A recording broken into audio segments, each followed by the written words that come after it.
Welcome back to Congress Unpacked, where we cut through the noise and lay out the moments that matter, all the sharp questions and real tension that you won't find in the headlines.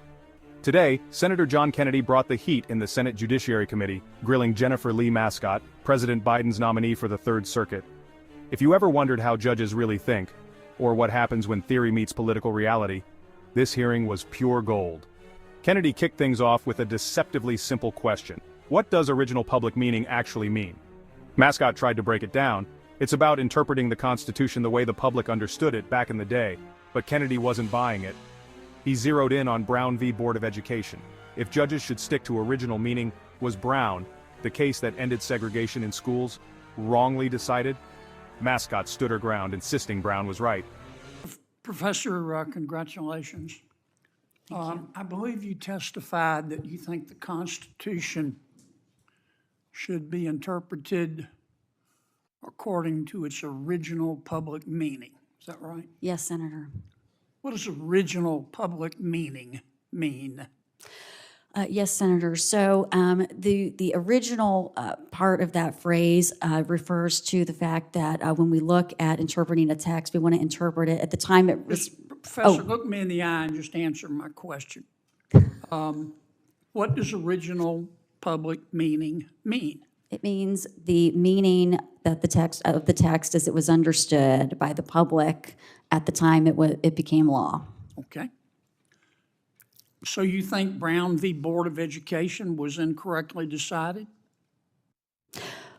Well, Senator, I think Brown versus Board of Education was correctly decided. Scholars who have looked at the original meaning of phrases at that time and the reasoning in that case sometimes question. But Kennedy pressed. Did Americans in the 18th century support integrated schools? It got tense.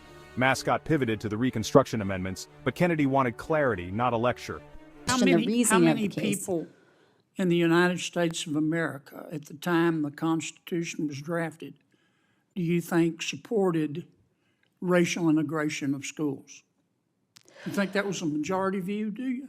Well, Senator, at the time... But first, Professor, do you think that was a majority view? Do you think most Americans at the time the Constitution was drafted supported integration of public schools, racial integration? Well, Senator, I don't know as a sociological matter what percentage of people thought what at that time. I should point out that when we got to Brown versus Board of Education, of course, there had been several fundamental amendments to the... But isn't that inconsistent with your statement that you have to interpret it according to original public meaning? Well, what about the 14th Amendment and the 13th Amendment and the 15th Amendment? So original public meaning would mean with those... Well, that would mean we would interpret those amendments and those protections with the understanding of the text and structure at the time those amendments were ratified, which is different, of course, in the 19th century. Let's go back to Brown v. Board. Look, I think Brown v. Board was correctly decided, and I suspect you do too. But if you say we interpret the Constitution according to the way that people at that time understood it, do you really think that people at that time in America supported racially integrated schools? Do you really believe that? Well, Senator, I think at the time of the ratification of the 13th, 14th Amendment, and 15th, But do you think people at that time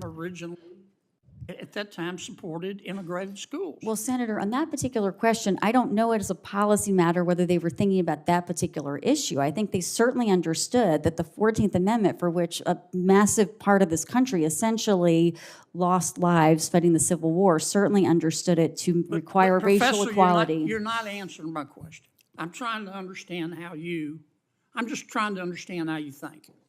It's very easy to say, we interpret the Constitution according to its original public meaning, which as I appreciate your testimony, means the way people who read the Constitution at that time interpreted it. Is that right? Yes, Senator. Okay. Do you think that most people at that time looked at the United States Constitution and said, well, here it is, big as Dallas, racially integrated schools are required? Do you really believe that? Senator, I don't know, but And if you don't, I don't think you do, because I think historically that wasn't the case. So how do you square that with the holding of Brown v. Board. Well, I guess what I'm trying to say is I think there are several steps in between that have not come up yet in our conversation, which is that you look at the text and structure, which of the 13th, 14th, and 15th Amendments clearly is requiring racial equality. And then over time, that has to be applied to different questions as they arise in context. So if the requirement is that all races be treated equally under the law, and the evidence shows that segregated schools is not doing that, then the requirement could be applied to integrate schools. Then, the senator changed gears. How ambiguous does a law have to be before judges should look past the text? Is it a 51% thing, or just a gut feeling? Mascot started talking context and judicial standards, but Kennedy was having none of it. He wanted a straight answer. Finally, legislative history came up. Why not just read what Congress actually said? Mascot said it's useful but shouldn't be the final word. Kennedy, visibly frustrated, called out the professor talk and pushed for something concrete. Interpret a statute. You talked about interpreting it according to its plain meaning. What if the statute is ambiguous? Well, Senator, if the statute What do you do if it's ambiguous? If it's ambiguous on the particular question coming before the court, I start with that phrase, but I also look at the context of surrounding provisions. No. I understand you define ambiguity as the language plus the surrounding language. Yes. I get that part. How ambiguous does it have to be? 51% ambiguous or just a little bit ambiguous? So I have to say I would use the same approach essentially in all cases regardless of the ambiguity, because I would always start with the text, move to the surrounding provisions with the aim of fully understanding what Congress and the President had enacted. And only at that Professor, point— I'm going to run out of time. With respect, answer my question. Well, okay, you're giving me professor talk. How ambiguous does it have to be? I mean, I think under the Supreme Court's recent precedent in Chevron, it underscored that the court can never just rest and say it's ambiguous. The court has to come up with an answer. Yeah. So why don't you just look at legislative history?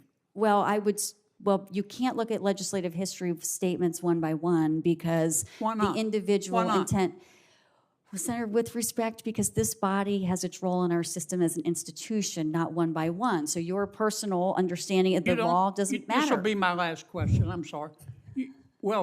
Coons went way over. So you're telling me that it doesn't help you at all to go through and look at the congressional record or read the committee reports or any of that? You don't think that's helpful in interpreting what a statute means?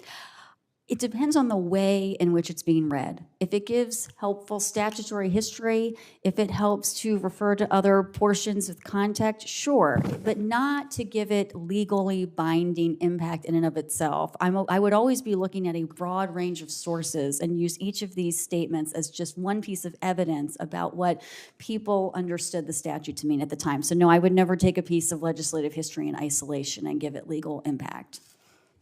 Thank you, Madam Chair. Thank you. Bottom line, Kennedy turned this hearing into a philosophical showdown.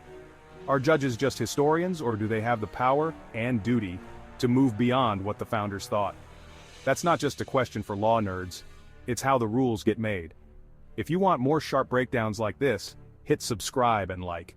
Congress Unpacked, bringing you the moments, the clashes, and the truths the headlines leave behind.